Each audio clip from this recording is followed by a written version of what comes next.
حدیث مبارک کې راځي وی میدان محشر به وي الله تبارک وتعالى به حساب کتاب شروع کوي نو چې کله الله حساب کتاب شروع کوي نو الله تبارک وتعالى به آدم علیه السلام ته فرمایي اے آدم راشه د میزان د تل سره ودرېږه او د خپل بچو حساب کتاب ته ګوره چې زه خو سره ګورې ظلم نه کوم ته ودرېږه حدیث مبارک کې راځي وی آدم علیه السلام به ډېر لوړ قد په تمامو انسانانو کې به اوچت قد د چایي او په بدن به شنه جوړه پرته وي شنه جوړه او د میزان د تلې سره به ولاړي د خپلو بچو اعمالو ته به ګوري ناڅاپي به نظر شي چې فرشتو یو انسان په دیکو اغسته او جهنم ته لیږي فرشتو په دیکو اغسته د جهنم ته راکاږي آدم علیه السلام چې وګوري نو به پیژني چې دا امتی د محمد دی صلی الله علیه وسلم نو آدم علیه السلام به आवाज وکي یا محمد اے محمد زما بچی چرته یې نبی علیہ السلام به جواب ورکړي لبیک یا ابل بشر اے د بندګانو پلار حاضر یم د بندګانو پلار آدم علیہ السلام به ته فرمایي ستا امتی پرشتو جهنم ته روان کړي دي کو څه کولای شنو او کورله حدیث مبارک کې راځي وی نبی علیہ السلام به د پرشتو ته وایي چې دا زما امتی دي پرېږدوئ دې څه کوي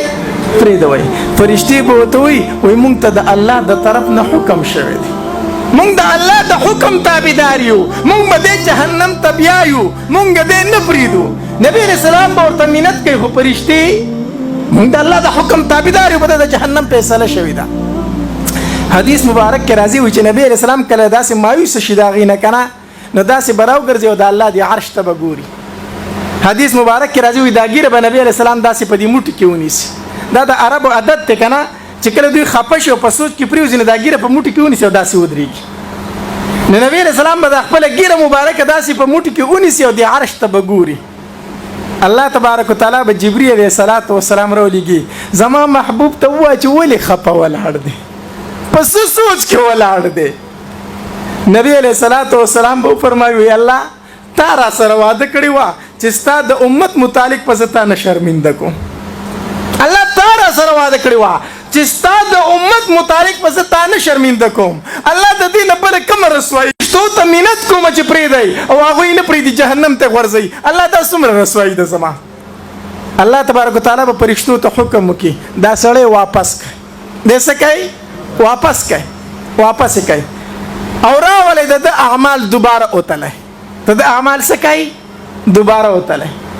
نبی علیه السلام ته الله تبارک وتعالی فرمایي زما محبوبه ته خفه کېږه ما زما په عدالت کې ظلم نشته چې نیکۍ کمې جهنم ته به ځي چې نیکۍ زیاتې نه چېرته به ځي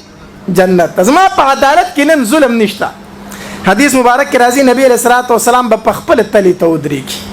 او د دې ګناهګار امتي اعمال به تللی کېږي نو چې کله اعمال وتللی شي بیا نیکۍ سپکې او ګناهونه زیات زمونږ خو دا حال دی که نه زمونږ د امتیانو خو دا حال دی چې اعمال وتللی شي بیا نیکۍ کمې او ګناهونه به څه شي زیات به شي نو دا امتي به ډېر زیات خفه شي حدیث مبارک کې راځي لفظ د انمیلې راغلی د څه شي انمیله د ګوتې په بند موافق په نبی علیه السلام داسې یو کاغذ راوالي او غلی به د خپل امتي د نیکو چابړي ته وولي او چې د نیکو چابړي ته ویش که نه نو د نیکو چابړی به دروند شي او د ګناهونو چابړی به څه شي سپک شي د الله د طرف نه به اعلان وشي چې پلانکې د پلانکي زوی کامیاب شو په داسې کامیابۍ سره چې د نن نه بعد به ناکامه نه شي او الله به فرشتو ته وفرمایي بوځئ فرشتې وایي الله چېرته یې بوځو جنت ته یې بوځئ که نه تاسو نه ګورئ چې نیکۍ درنې شو ګناهونه سپک شو نو دی به جنت ته فرشتې روان کړي نو چې کله دی جنت ته روان کړي نو دی به د فرشتو ته ووایي ماله لږ مهلت نه راکوئ زه یو پوښتنه کومه ماله لږ غونته کې مهلت راکئ ما ته لږ ټایم راکئ فرشتې به ورته وایي زه تا ته مهلت دی نو دی به راوګرځي دی به وایي نبی علیه السلام باندې چې څنګه نظر پرېوځي که نه نو دی به وایي ما احسن خلقک ما احسن وجهک و الله څومره ښکلې ښایسته پیدا کړی والله څومره ښکلی مخ درکړی دی. من انت ته څوک یې؟ الله د خپل پیغمبر لا پیژندلی نه دی. نبی علیہ السلام په میدان محشر کې د هغې امتي دپاره په منډو تړلو دی، فرشتو ته منت کوونکی دی، هغه امتي چې لا ده پیژندلی هم نه دی.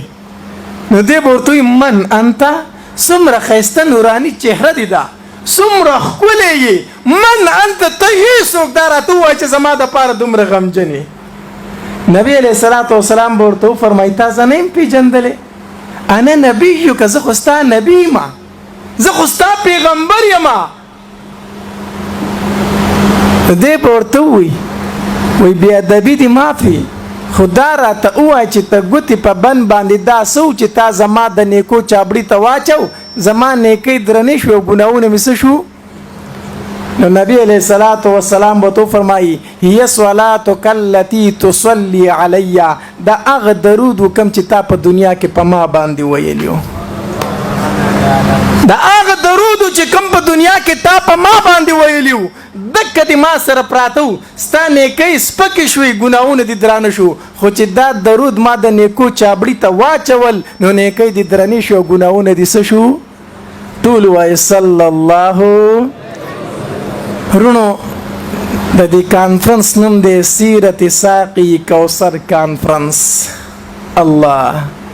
د آی هستی په یاد کې چې د چا د لاس منتظر یو چې مونږ ته به د حوض کوثر نه جامونه راکړي. الله دې مونږ ته نصیب کړي ټولو ته. خو ورونو د دغې پیغمبر زړه به نه دکاوه. زه نن امتي ته ووامه هغه پیغمبر چې هغه معراج ته تلو لومبۍ ته امتي نوم اخیستی دی، هغه پیغمبر چې د ځنکدن په وخت کې الله ته درخواست کوي الله د ځنکدن سخته په ما که خو زما امتي ته یې مه پرېږده. هغه پیغمبر چې هغه وایي په جنت کې به تر هغې پورې قدم کېنږدم تر څو مې چې خپل امتیان د ځان نه مخکې جنت ته نه دي داخل کړي. زه نن دې امتي ته وامه هم د دغې پیغمبر دا سنت په مخ مبارک باندې پرېږده. دې ویره زه به پکې مشوره وکړم یا کله کله وایي ماله دې الله توفیق راکړي. زه دې امتي ته وامه وامسود مه کوه زما پیغمبر پې خفه کېږي. زه دې امتي ته وامه چغلي مه کوه زما پیغمبر پې خفه کېږي. الله د ده په دې باندې سمې نه راځي، د ده په دې باندې سمې نه راځي. الله کله چې مونږ جنازو ته لاړ شو، په دې بعضې جنازو کې مونږ ډېر خفه شو. جنازو ته لاړ شو، خلک د دې مړي تماشه کوي که نه، نو کله کله جنازې ته لاړ شمه